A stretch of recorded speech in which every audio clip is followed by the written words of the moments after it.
গুৱাহাটী বিশ্ববিদ্যালয়ে পূৰ্বতে সমগ্ৰ মহাবিদ্যালয়সমূহক লৈ তেওঁলোকে যুৱ মহোৎসৱ আয়োজন কৰিছিলে। পৰৱৰ্তী সময়ত যিহেতু মহাবিদ্যালয়ৰ সংখ্যা বেছি হ'ল, পৰৱৰ্তী সময়ত মাণ্ডলিক ভিত্তিত তেওঁলোকে যুৱ মহোৎসৱ আয়োজন কৰে। আৰু তেওঁলোকে গুৱাহাটী ইউনিভাৰ্চিটিৰ 3টা মাণ্ডলিক যুৱ মহোৎসৱ আয়োজন কৰে প্ৰতি বছৰে। এইবুলি আমাৰ বঙাইগাঁও জিলাৰ অভয়াপুৰীত যি আমাৰ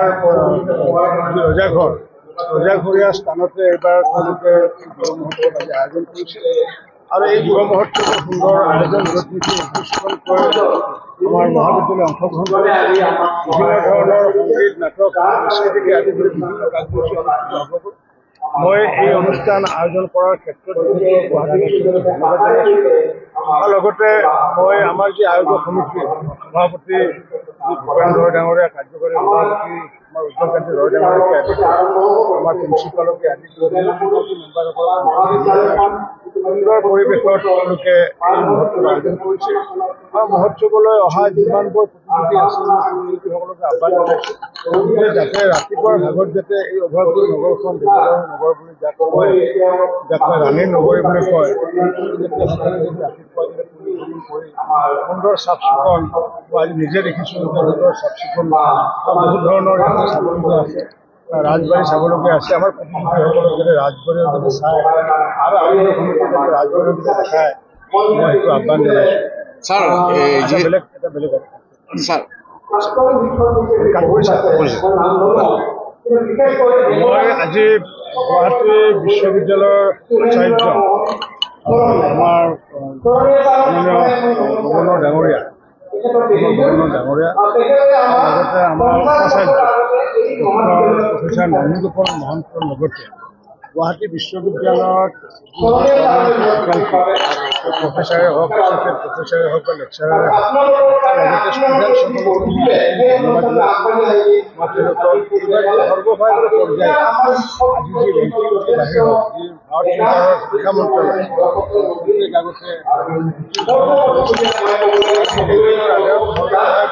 ষ্টেট ইউনিভাৰ্চিটিৰ ভিতৰত গুৱাহাটী ইউনিভাৰ্চিটিয়ে 9 নম্বৰ স্থান দখল কৰিব সক্ষম হৈছে। মই ভাবোঁ এইটো এটা খুব ডাঙৰ এটা পদক্ষেপ। কাৰণ পূৰ্বতে আছিলে 13 নম্বৰ আছিলে, 13 নম্বৰ পজিশ্যনত অহাৰ পিছত 9ম স্থানলৈ অহাৰ বাবে মই গুৱাহাটী বিশ্ববিদ্যালয়ৰ সকলো পৰিয়ালক ধন্যবাদ জনাইছোঁ। মই বিশেষকৈ নন্দগোপাল মহন্তৰ যোগদান কৰাৰ পিছত নিশ্চিতভাৱে নতুন এটা গতি লৈছে, যাৰ কাৰণে 9ম স্থান পাইছে। সকলোকে মই অভিনন্দন জনাইছোঁ। ছাৰ, যুৱ মহোৎসৱত আজি আহিছে আপুনি, এটা বেলেগ পৰিৱেশ, অতীতৰ কিবা স্মৃতি?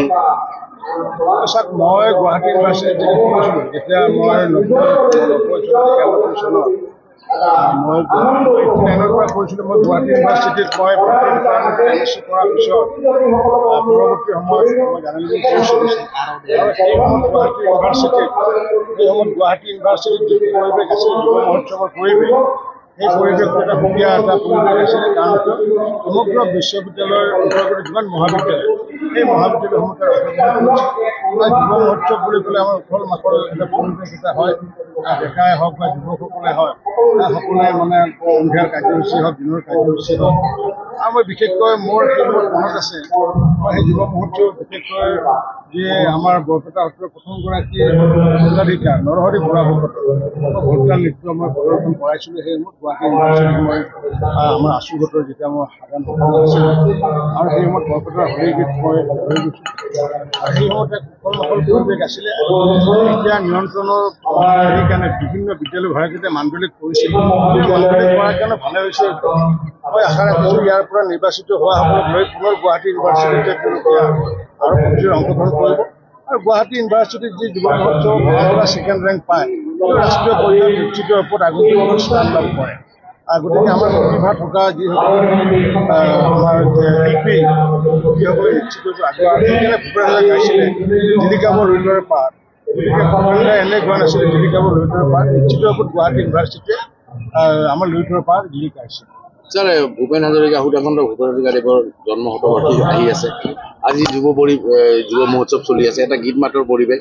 গীত এটা আউৰাই দিলে ভাল লাগিল বিশেষকৈ আজিৰ পৰিৱেশত বেলেগ কথা নাপাতো সকলোত যদি সৰ্বশ্ৰেষ্ঠ আমাৰ কাৰণে যদি লাগে আচলতে আমাৰ মানে কি হ'ল আগতে ভূপেন্দ্ৰৰ গীতবোৰ আচলতে গীত বুলি শুনিলোহে আমি মনোৰঞ্জন গীতৰ ভিতৰত লুকাই থকা যিমানবোৰ শব্দ কথা সেই শব্দ আৰু কথাবোৰ বা তাৰ অৰ্থবোৰ আমি হৃদয়ংগম নকৰোঁ কাৰণ ভূপেন্দ্ৰে কাক লৈ গীত গোৱা নাই গৰাকী আদি কৰি প্ৰতিটো নদ নদীক লৈ পেলাই গীত গাইছে প্ৰতিটো পাহাৰক লৈ পেলাই গীত গাইছে গোৱালপাৰাক লৈ পেলাই গীত গাইছে ব্ৰহ্মপুৰক লৈ পেলাই গীত গাইছে প্ৰতিটো জাতি জনগোষ্ঠী মিচিঙকে হওক বড়ো জনগোষ্ঠীকে হওক নগাকে হওক নাগা মিজকে হওক সকলো জনগোষ্ঠীক লৈ পেলাই আদি দফলা সকলোকে লৈ পেলাই গীত গাইছিলে আনকি তেওঁ যে এটা মানৱতা এয়া তেওঁ অকল অসমীয়া নহয় তেওঁ অকল ভাৰতীয় নহয় তেওঁ বিশ্ব মানৱতাবাদৰ প্ৰমাণ পাইছিলে তেখেতে কৈছিলে যে গংগা আমাৰ মা পদ্মা আমাৰ মা আৰু সেইকাৰণে তেখেতে কৈছিলে গংগা আমাৰ মা পদ্মা আমাৰ মা তাৰমানে গংগাকো মা বুলি কৈছে ভাৰতবৰ্ষত থকা বাংলাদেশত থকা অৰ্থাৎ পাকিস্তান থকা পদ্মাকো মা বুলি কৈছে সেইগৰাকী মানুহে সেইকাৰণে জীৱনৰ সৰ্বশ্ৰেষ্ঠ গীতটো আছিলে মানুহে মানুহৰ বাবে অকণে ভাবে কাৰণে মানুহক মানুহৰ বাবে কাম কৰি দিয়াটো যিটো আদৰ্শ দিছে সেই আদৰ্শ যদি আমি সকলোৱে যদি বিৰাজমান কৰি ৰাখোঁ প্ৰতিগৰাকী ভাৰতীয় প্ৰতিগৰাকী অসমীয়া আমি আগন্তুক আমি সাকসেসফুল যিকোনো খবৰৰ বাবে যোগাযোগ কৰক 7099017330 লগতে 7099017110 নম্বৰত